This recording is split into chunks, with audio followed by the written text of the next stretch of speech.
The reason why you haven't manifested what you want in your life just yet is that you haven't become the version of yourself that you need to in order to hold the capacity for the success that you want to achieve.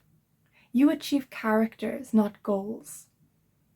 And the character that you achieve has to be in alignment with the desires that you're trying to create. The version of you that you are right now and the version of you that you need to be in order to get what you want are two completely different things. And when you decide to manifest something, the latency that you experience between where you are and where you want to be, there's this road, right? This journey that you have to go on. This is the latency. That distance between where you are and where you want to be shortens depending on the amount of effort that you put into your life. And when I say effort, I mean both physical effort, as in taking action every day, putting in the work and moving the levers that you know you need to move in order to get where you want to be. These are these high leverage levers, we'll say. Doing the work that you know will bring you the furthest, the fastest, okay? That's your physical lever. The rest is mental and emotional. This is your mindset. This is your habits. These are the internal patterns. These are the limiting beliefs in your subconscious mind. You have to do the work to release those patterns, to release whatever's within you that's holding you back. This is how you self-sabotage. This is your imposter syndrome. This is your insecurities. This is your lack of self-worth.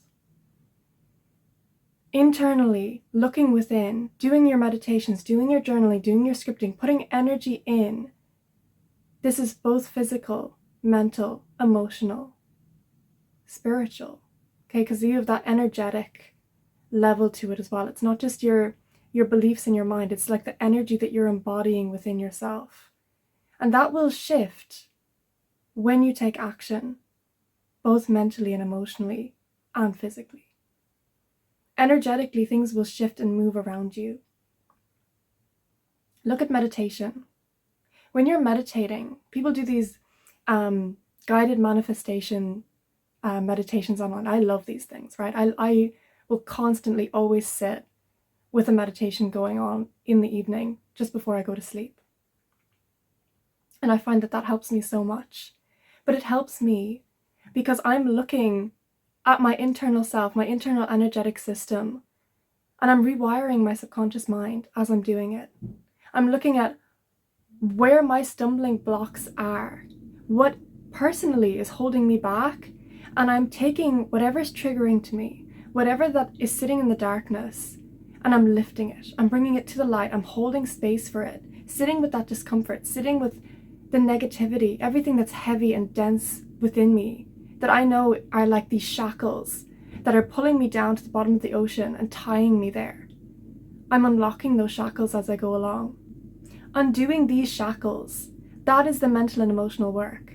That feeds into the energetic work. Because when you shift internally in your own mind, in your own body, your energy naturally shifts. You naturally start holding a different frequency in your body, right? Same thing when you take action. When you decide to move in a direction and you put force and you put power behind that and you end up on the other side, that shifts your energy.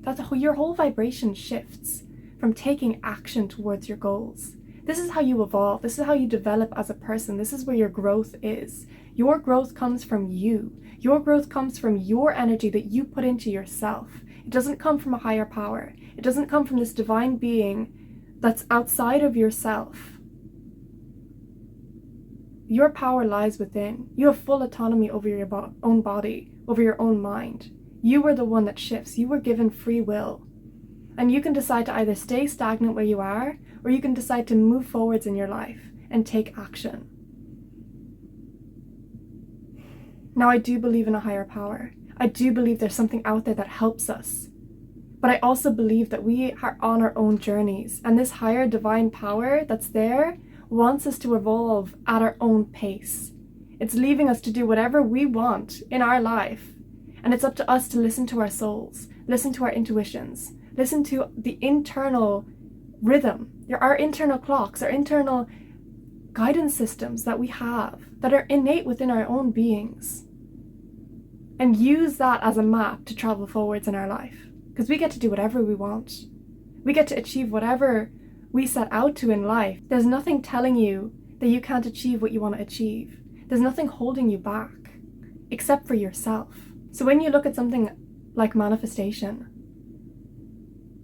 things manifest when you're ready for them to manifest. And you get to decide when you're ready based on the amount of energy that you put into yourself.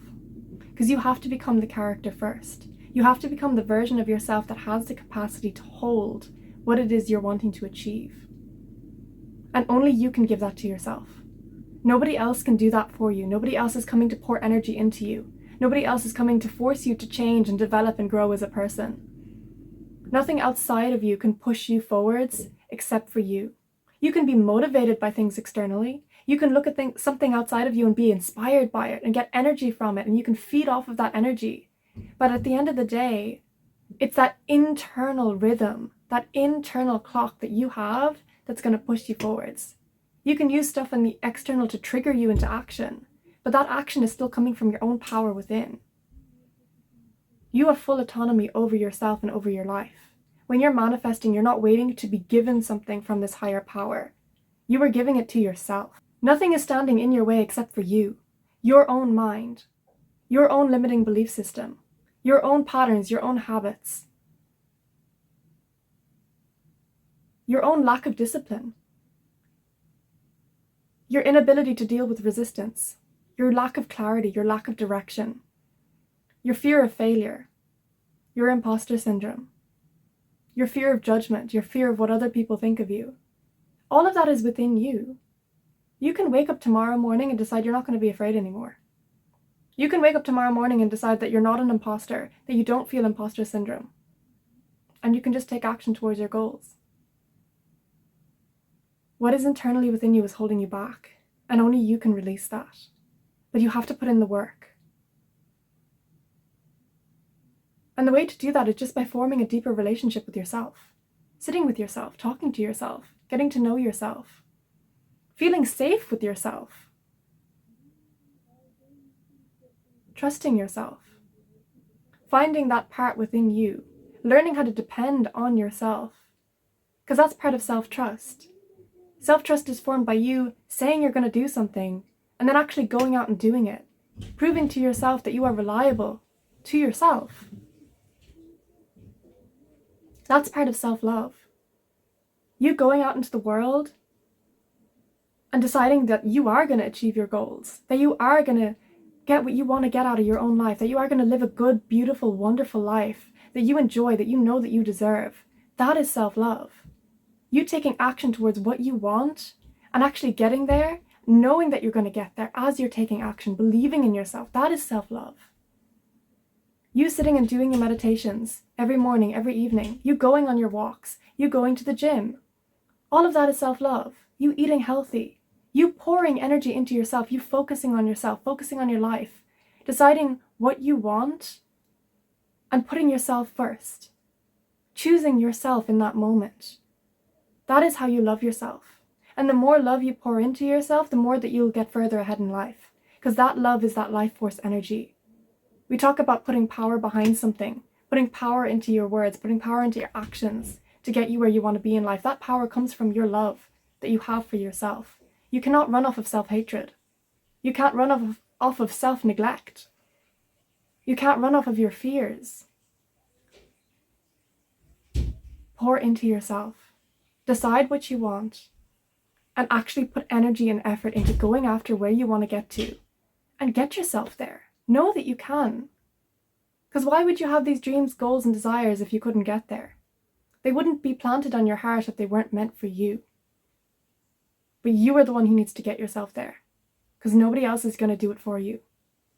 The universe will help you. The universe will guide you. The universe will put little synchronicities in your path and show you the way and show you where to go. But you have to be willing to listen to your own intuition in those moments. Know that the universe is helping you, but know that you also have to do it yourself. That's what co-creation is. It's co-creation for a reason. It's not just the universe doing everything for you and zapping you into alignment and you expecting everything to be handed to you. You have to put in the effort and meet the universe halfway. And the majority of the time, you have to be the one to take the first step because you have to show the universe that you're ready and you're willing to actually get where you want to be. The universe will give to those who are bold and who are brave and who are willing to step forwards into their dream life. You have to show both yourself and the universe that you're ready to achieve what you set out to in your lifetime. That you're ready to step into your deeper purpose. Step into that joy and that love that you know that you deserve. And devote you to yourself.